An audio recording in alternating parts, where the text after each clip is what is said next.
Mastering in case statements in English conversation.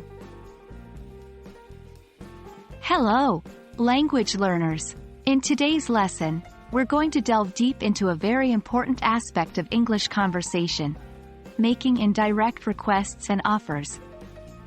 And our specific focus is in case statements.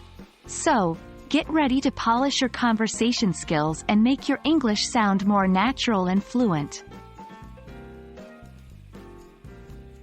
Before we jump into role-play scenarios, let's make sure we're clear on what in case statements are.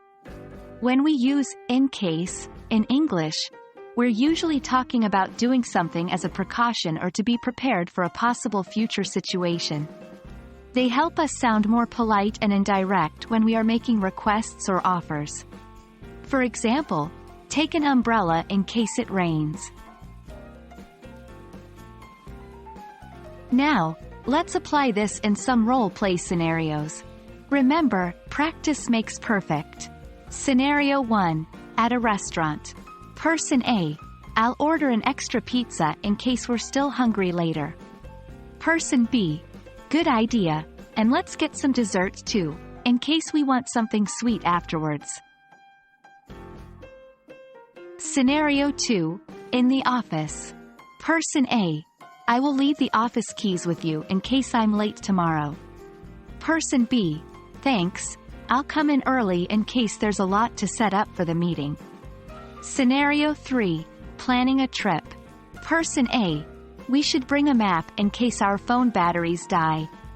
Person B: Yes, and we should pack some extra clothes in case the weather changes. It's your turn now. Try to use in case in different scenarios. Here are some prompts to get you started. 1. Making plans for a party. 2. Preparing for a job interview. 3. Packing for a camping trip. Remember, the goal is to anticipate what might happen and plan accordingly. Great job, everyone!